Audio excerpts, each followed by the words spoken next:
तर मनपा निवडणुकांची रणधुमाळी अजून सुरू आहे। त्या संदर्भातल्या टॉप 9 बातम्या पाहूया। नागपुरात तिकीट न मिळाल्यानं नाराज कार्यकर्ते नितीन गडकरींच्या घरावर धडकलेले होते। बावनकुळे सुद्धा बैठकीसाठी गडकरींच्या निवासस्थानी आलेले होते। नाराज कार्यकर्त्यांकडून बावनकुळेंसमोर नाराजी व्यक्त करण्यात आली।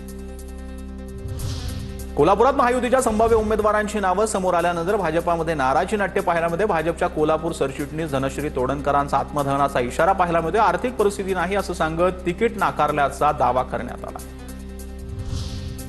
सोलापुरातील 2 माजी नगरसेवकांच्या घर वापसीसाठी दत्तात्रय भरणेंची मध्यस्थी पाहायला मिळते। भरणेंच्या मध्यस्थीनंतरही दोन्ही माजी नगरसेवकांची घर वापसी नाही। विकास गोगावलेंना पत्ता सांगणाऱ्यांना 1 लाखांचं बक्षीस देणार। ठाकरेंच्या शिवसेनेचे संघटक सोमनाथ ओझरडे यांची घोषणा। महाडमधील राण्यानंतर मंत्री भरत गोगावलेंचे पुत्र विकास गोगावले अजूनही फरार। विकास गोगावलेंना तडीपार करण्याची मागणी। अहिल्यानगर मनपा निवडणुकीमध्ये महायुती होण्याची शक्यता धूसर। शिंदेंची शिवसेना वेगळी चूल मांडण्याच्या तयारीत। काल रात्री उशिरापर्यंत महायुतीतील प्रमुख नेत्यांची बैठक। जागा वाटपासंदर्भातील चर्चा फिसकटल्याची सूत्रांची माहिती। शिवसेनेचे पदाधिकारी गणेश कांबळेंचा मनसेमध्ये पक्षप्रवेश। शिवसेनेमध्ये अनेक कामं करूनही तिकीट मिळत नसल्यामुळे गणेश कांबळे नाराज। गणेश कांबळे आणि प्रज्ञा कांबळेंना मनसे उमेदवारी देणार। गणेश कांबळे प्रभाग क्रमांक 22 मधून निवडणूक लढवणार।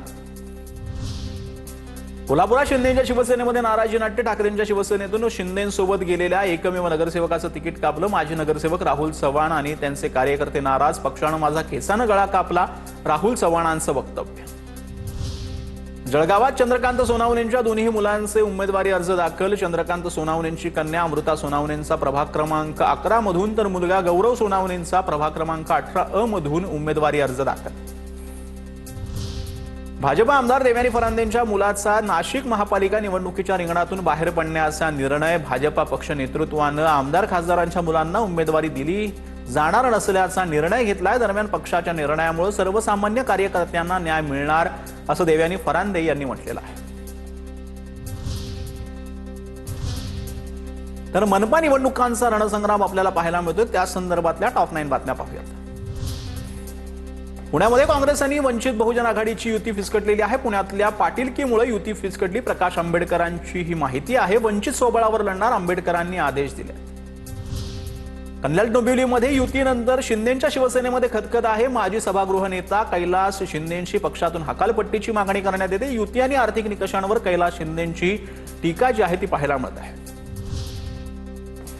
भाजपच्या माजी नगरसेविका आसावरी पाटील यांच्या ठाकरेंच्या शिवसेनेत प्रवेश झालेला आहे। पक्ष प्रवेशानंतर लगेचच आसावरी यांना प्रभाग 13 मधून उमेदवारी देण्यात आली आहे। नितीन देशमुखांच्या पत्नींची निवडणुकीतून माघार। मी अजित पवारांच्या राष्ट्रवादीत प्रवेश केलेला नाही, देशमुखांकडून स्पष्ट। नितीन देशमुख जितेंद्र आव्हाडांचे समर्थक। अमरावती महानगरपालिकेमध्ये भाजप आणि शिवसेनेच्या जागा वाटपाचा तिढा सुटेना। भाजप आणि शिवसेनेच्या जागा वाटपाच्या संदर्भातील बैठकीची जागा ऐन वेळेवर बदलली। बैठकीमध्ये शिवसेनेचे संजय राठोड आणि भाजपचे संजय कुटे यांच्यात चर्चा, सूत्रांची माहिती। मालेगावात भाजप आणि शिवसेना युतीला उघड विरोध। पक्षातील असंतोष वाढला, तटस्थ राहणार असल्याची अद्वै हिरेंची भूमिका।